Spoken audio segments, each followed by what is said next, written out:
소망합니다. 오늘은 읽은 고린도전서 3장 말씀을 통하여서 금호중앙교회를 고린도 교회 문제들 이라는 제목으로 함께 은혜를 제 안에 금호중앙교회가 가득한가 봐요. 입만 열면 금호중앙교회 이렇게 하는 거 보니까요. 네.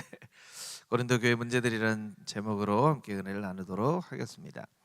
이 고린도 교회가 어떤 교회인지는 지난주에 김정미 전사님을 통하여서 잘 설명을 들었고요. 오늘은 이 문제들에 대해서 우리가 좀 묵상을 해 보려고 합니다.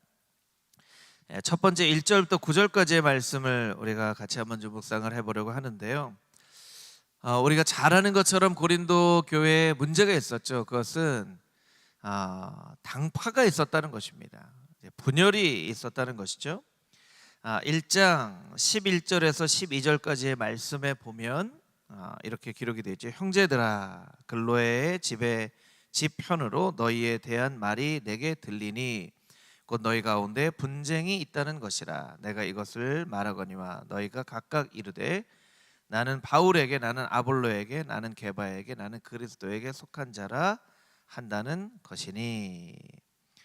글로의 집 편으로 이 말씀을 듣습니다. 그런데 이렇게 네 개 파가 있다라는 거예요. 오늘 본문의 말씀 4절에서 8절 말씀에도 나는 바울에게라, 다른 이는 아볼로에게라 이렇게 속해 있다라고 이제 이야기를 들었다라는 것이죠.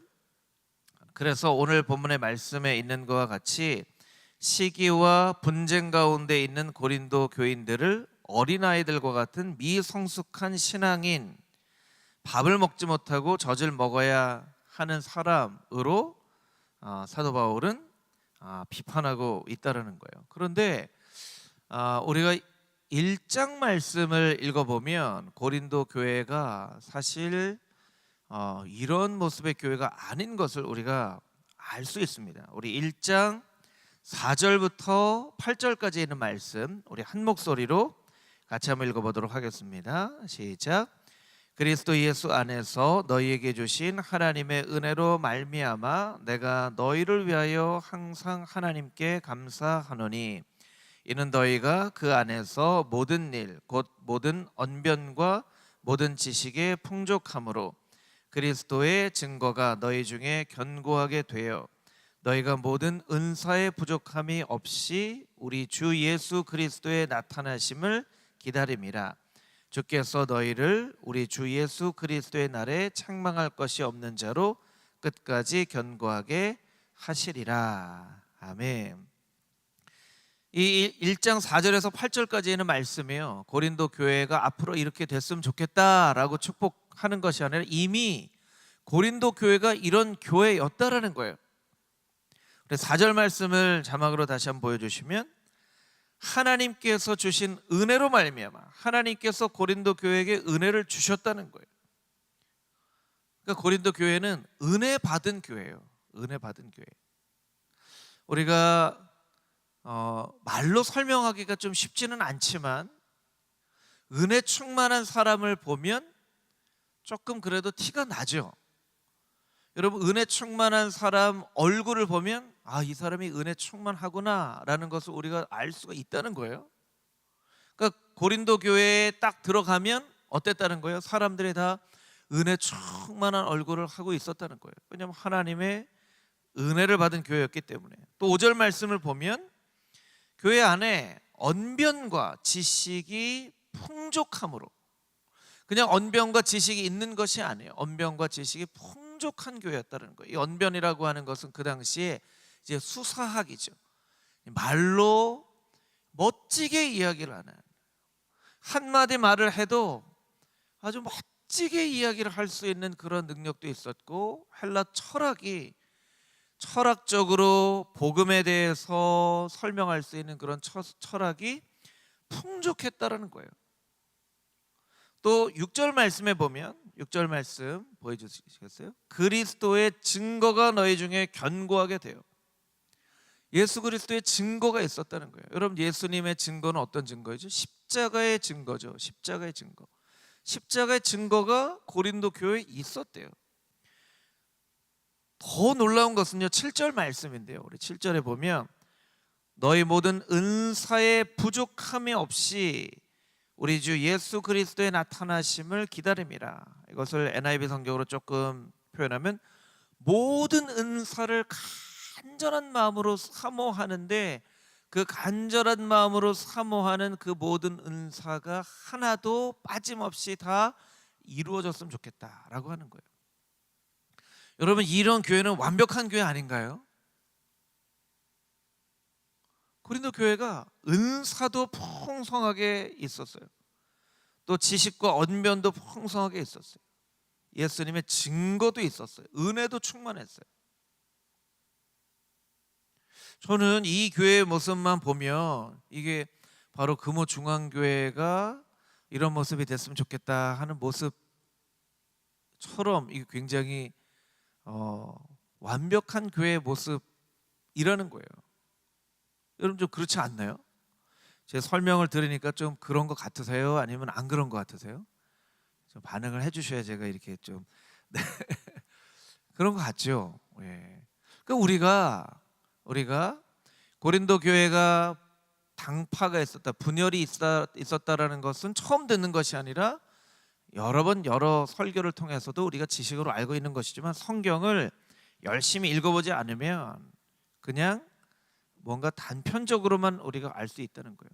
그러면 고린도 교회는 이런 정말 교회가 이렇게 되고 싶어 하는 그런 많은 축복과 은혜가 있었는데 왜 분열과 당파가 있었을까?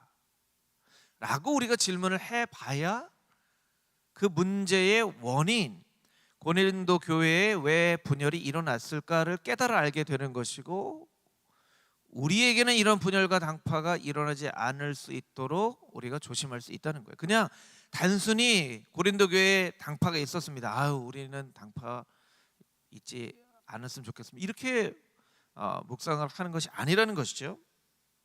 그래서 이렇게 질문을 우리가 해봐야 한다는 거예요. 왜 이런 풍성한 은혜를 이미 경험한 교회가 당파와 분쟁 가운데 빠졌을까? 이 질문에 대한 이 답은 이렇습니다. 무엇이냐면 고린도 교회의 문제는 부족함의 문제가 아니라 차고 넘치는 문제가 있었어요. 부족한 것도 문제이지만 차고 넘치는 것도 문제라는 것이죠. 여러분, 힘이 있어야 죄도 져요. 맞나요, 여러분? 힘이 있어야 죄도 져요. 힘이 넘쳐야 죄를 짓는 거예요, 사실은. 지식이 넘치면 사기꾼이 되는 거예요. 지식이 넘친다고 다 사기꾼이 되는 건 아니지만 사기꾼이라고 하는 것은요, 엄청 똑똑해야 사기를 칠 수 있는 거예요. 그러니까 사기꾼의 문제는 무엇이냐면요, 이게 지식이 차고 넘쳐서 문제인 거예요. 그냥 어느 정도까지만 알아야 되는데 여기에서 한 바퀴를 더 돌아가는 거죠. 그래서 이걸 이렇게 해서 이렇게 하면 와, 사기를 치고 다른 사람 돈을 벌 수 있겠는데, 뭐 영화 같은 데 보면요, 뭐 보이스피싱이나 사기 치는 그런 사람들을 나오는 그런 영화를 보면요, 얼마나 기가 막힌, 일반 사람들이 도저히 생각할 수 없는 그런 방법으로 막 사기를 치는 그런 주제를 가지고 영화를 만드는 그런 범죄 영화가 있잖아요. 그렇죠. 죄를 짓는 것도요, 힘이 있을 때 죄를 짓게 되고요, 또 꾀가 많을 때 사기꾼이 되는 거예요. 성경에 그런 인물 대표적으로 생각나는 사람 여러분 있으신가요? 삼손이 그런 사람이죠. 삼손. 여러분, 삼손은요, 힘이 넘쳐서 하나님의 영광을 나타내기도 했지만 힘이 넘쳐서 죄를 짓습니다.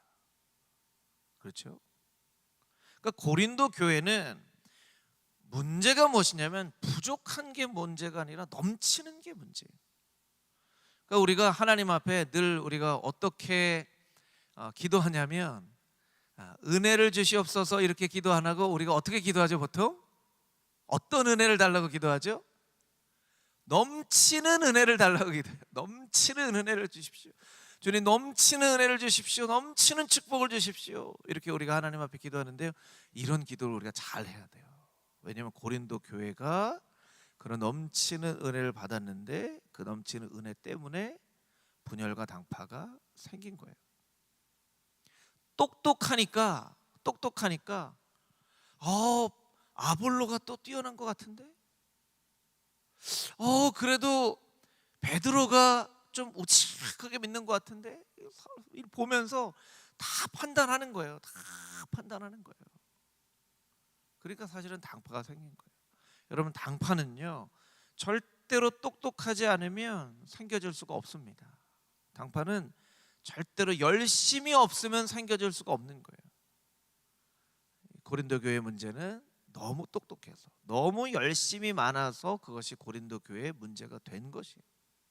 그러니까 우리가 어떻게 이 말씀을 보면서 고린도 교회를 거울 삼아 나 자신을 비춰봐야만 하냐면, 이 하나님께서 넘치는 은혜를 주실 때 이 넘치는 은혜가, 넘친다는 것은 말 그대로 여러분 여기 이제 컵이 있다고 생각하면 이 물이 넘치면 막 옆으로 흘러가잖아요. 그렇죠? 이 넘치는 은혜가 올바른 방향으로 사용이 되면 이 넘치는 은혜는 하나님의 영광을 위해서 아주 귀하게 사용이 되어지는 것이고, 넘치는 은혜가 올바른 방향으로 가지 않고 여기저기로 막 흩어져 가면 그것이 공동체를 병들게 만드는 원인이 되어지는 거예요. 그래서 하나님 앞에 넘치는 은혜를 받는 것도 참 중요하지만, 하나님께서 넘치는 은혜를 주실 때 우리가 반드시 기억해야 될 것은 올바른 방향으로 그 넘치는 은혜가 흘러가고 있는가. 저를 따라서 한번 해볼까요? 올바른 방향으로 넘치는 은혜가 흘러가고 있는가. 이것을 우리가 꼭 생각해 보지 않으면 고린도 교회 같은 그런 교회가 되어줄 수 있는 거예요. 그래서 오늘 첫 번째 말씀을 통해서 우리 스스로에게 질문을 해봐야 될 것은 하나님께서 나에게 주신 은혜. 여러분, 이 가운데는요 하나님의 은혜를 받지 않은 사람은 한 명도 없어요. 여러분, 그것을 믿으십니까? 아멘. 하나님의 은혜를 받지 않으신 분은 한 명도 없어요. 그런데 그 은혜를 올바른 방향으로 흘러가게 만드는가 하는 것은 내 스스로가 질문해 봐야 돼요. 그래서 그런 이야기를 하잖아요. 한 30년, 40년 전까지만 해도 이 지구상에 먹을 것이 없어서 굶어 죽는 아이들이나 그런 아이들이, 그 사람들이 많았는데요, 오늘날에는요 먹을 것이 없어서 죽는 사람보다 먹을 것이 너무 많아서 죽는 사람들이 훨씬 더 많다는 거예요. 먹을 것이 너무 많아서. 선진국들에 보면 이 비만 인구가 너무나 많고요, 너무나 약을 남용해서, 약을 한두 개만 먹어야 되는데 약을 남용해서 먹는, 특히 미국 사회에 살아가고 있는 백인들 가운데는요 약 남용의 부작용으로 죽는 사람들이 생각보다 훨씬 더 많다는 거예요. 그래서는 부족해서 죽는 사람보다 넘쳐서 죽는 사람이 훨씬 많다는 거예요. 이것이 우리의 삶의, 우리의 신앙의 단면을 보여주기도 합니다.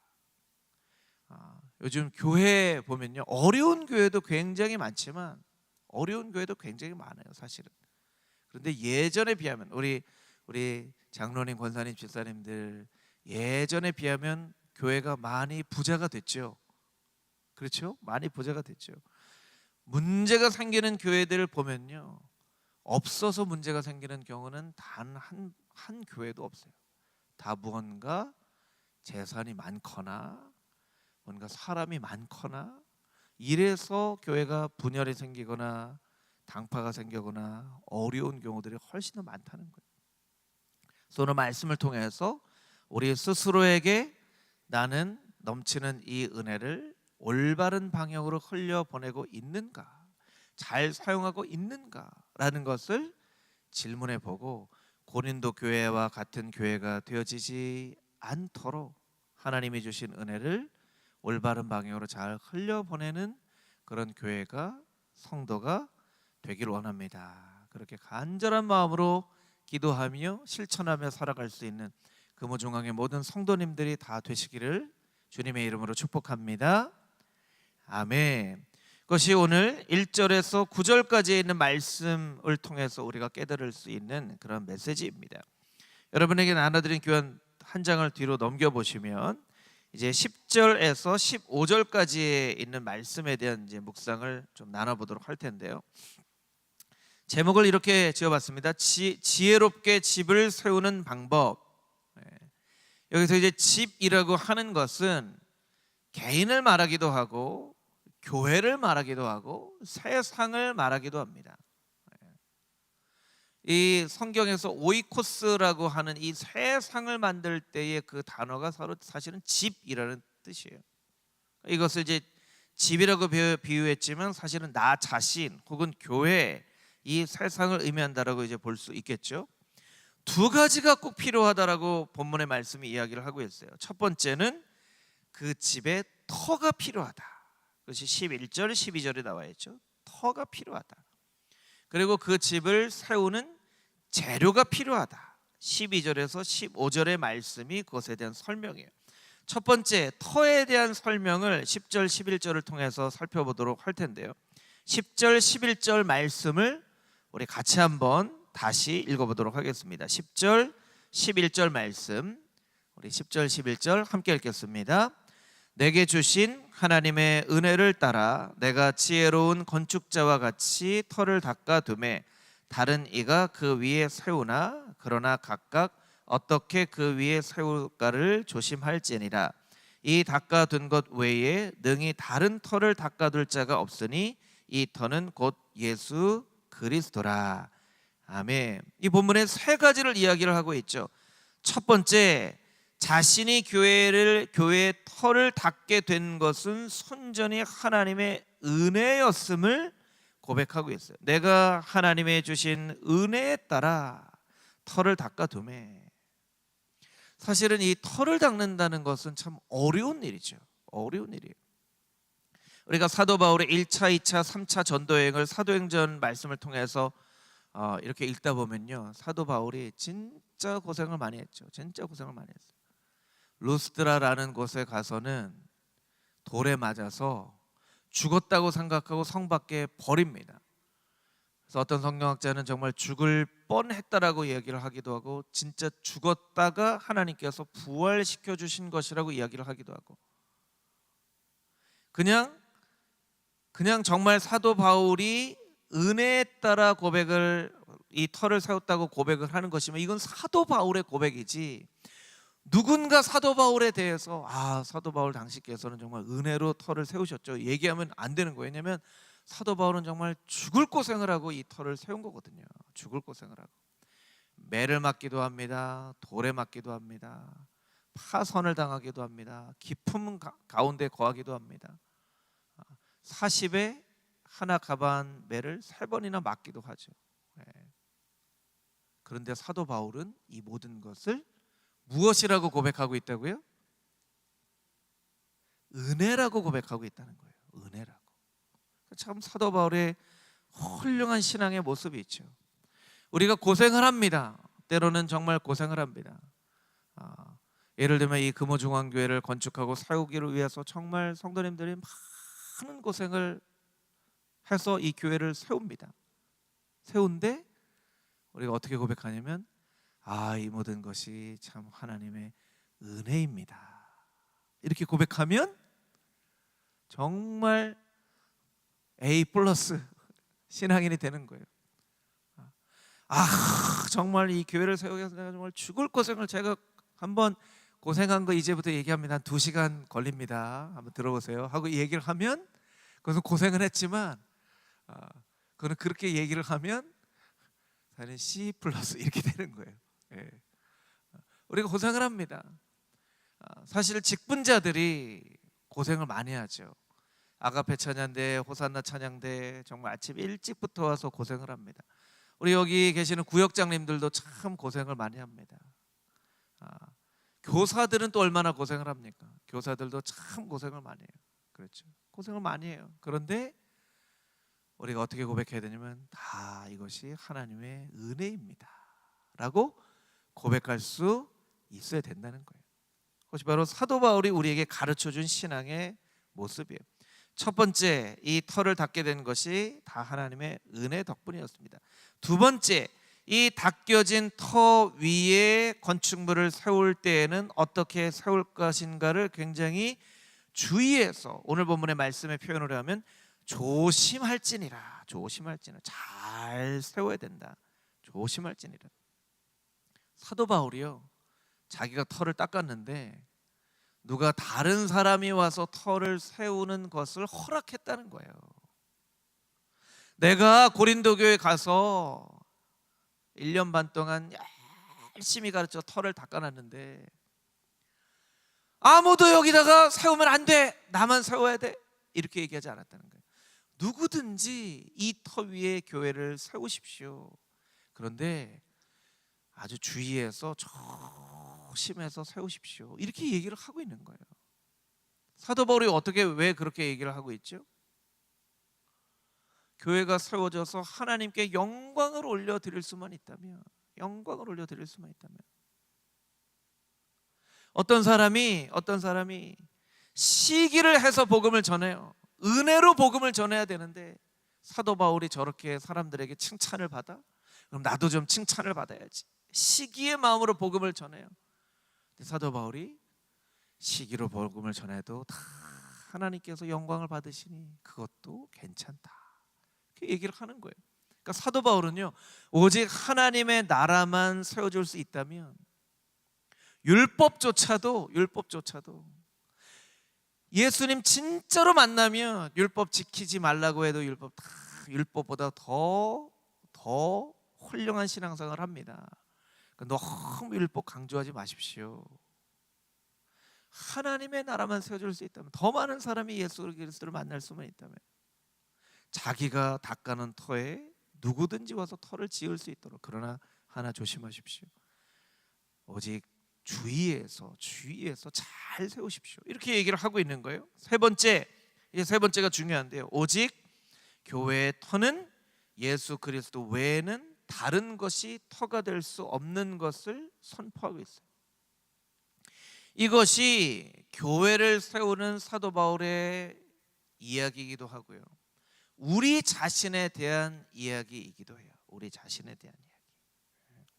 두 번째, 어떤 재료로 이 건축물이 세워지는가를 이제 설명을 하고 있죠. 이 12절, 13절 말씀에 있는 이 재료는 12절 말씀에 보면 금이나 은이나 보석이나 나무나 풀이나 짚으로 이렇게 되죠. 두 개로 딱 나눠집니다. 금이나 은이나 보석은 불심판이 임해도 없어지지 않는 거예요. 나무나 풀이나 짚은 불심판이 임하면 다 없어지는 거예요. 금이나 은이나 보석 같은 것은 고린도후서 2장 15절 말씀처럼 그리스도의 향기를 나타내며 살아가는 성도의 삶을 말하죠. 마태복음 5장 말씀처럼 빛처럼 소금처럼 살아가는 그런 성도의 삶을 말하고 있어요. 우리 성경 구절 두 구절을 같이 읽어볼 텐데요, 마태복음 5장 16절과 스가랴 1장 4절 말씀을 우리 같이 한번 읽어보겠습니다. 먼저 마태복음 5장 16절 말씀 함께 읽겠습니다.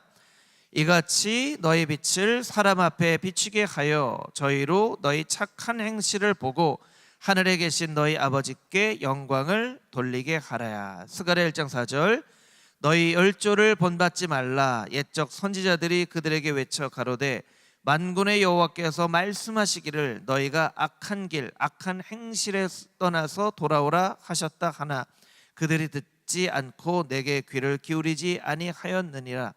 여호와의 말이니라. 아멘. 마태복음 5장 16절 말씀에는 하나님을 믿는 사람들이 착한 행실로 살아가면 사람들이 그 착한 행실을 보고 하나님께 영광을 올려드린다는 거예요. 근데 스가랴 1장 4절 말씀에는 악한 행실에서 떠나서 돌아오라 했는데 그들이 말을 듣지 않았다는 거예요. 중요한 건 오늘 13절 말씀에 나와 있는 것처럼 그날이 임하는 거예요. 그날 13절에 보면 각 사람의 공적이 나타날 터인데 그날이 공적을 밝히리니, 이 그날은 하나님께서 온 인류를 심판하시는 최후의 심판의 날입니다. 그날에 하나님께서 보시는 것은 두 가지라는 것이죠. 그리스도의 터 위에 집을 세웠는가, 또 그 믿음대로 살았는가, 향기 나는 삶을 살았는가, 착한 행실을 통하여 하나님께 영광을 돌리도록 하였는가. 이 두 가지를 그 심판날에 하나님께서 꼭 우리에게 말씀하신다는 거예요. 이것을 신학적으로 설명을 하면 그리스도의 터 위에 집이 세워졌는가, 예수 그리스도를 믿는 믿음이 있는가, 믿음을 통하여 의롭다 하심을 여김을 받고 있는가, 칭의예요. 칭의. 사도 바울이 그토록 강조했던 칭의, 의롭다 여김을 받는 것.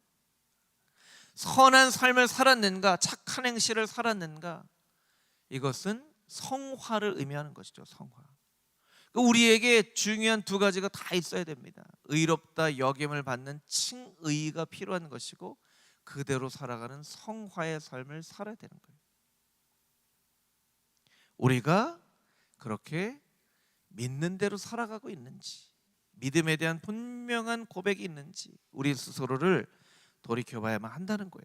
그래서 오늘 본문의 말씀을 통해서 우리가 우리 스스로에게 두 가지 질문을 할 수 있겠죠. 나의 믿음의 집은 예수 그리스도의 터 위에 세워졌습니까? 여러분, 우리의 신앙생활의 터는 예수 그리스도이십니까? 예수 그리스도이십니까? 이단과 기독교 신앙이 본질적으로 다른 것이 무엇입니까? 기독교 신앙은 예수 그리스도의 터 위에 지어진 것이고, 이단은 그 이단의 교주나 그 이단 종파가 믿는 나름대로의 교리 위에 세우는 거예요. 근본적으로 다르죠. 근본적으로 다르죠. 이단은 하나님을 말하고 예수 그리스도를 말하는 것 같지만 사실은 그들의 터는 그 교주를 믿는 믿음의 터 위에 세워지는 거예요. 아주 근본적으로 다른 거예요. 나의 집은 예수 그리스도의 터 위에 세워졌는가? 여러분, 여러분의 집은 어떠한 재료로 지어진 집입니까? 금이나 은이나 보석으로 지어진 집입니까? 아니면 불시험이 확 오면 다 타서 없어질 풀이나 나무나 짚으로 세워져 가고 있습니까? 여러분은 예수 그리스도를 믿는 그 믿음의 고백에 합당한 신앙생활의 삶의 모습으로 살아가고 있습니까? 그래서 오늘 말씀을 통하여서 나 자신에게 질문해 보고, 하나님, 나의 믿음의 집은 무엇으로 지어져 가고 있습니까? 불심판이 임할 때 다 사라져 버릴 것으로 지어지지 않게 하시고, 없어지지 않을 금이나 은이나 보석으로 지어지는 착한 행실로, 선한 행실로 예수님을 닮은 삶으로 살아가는 나 자신의 삶이 되게 하여 주시옵소서. 그렇게 간절한 마음으로 기도하고 결단하며 살아가는 금호중앙의 모든 성도님들이 다 되시기를 주님의 이름으로 축복합니다. 아멘. 우리 잠깐 기도하겠습니다.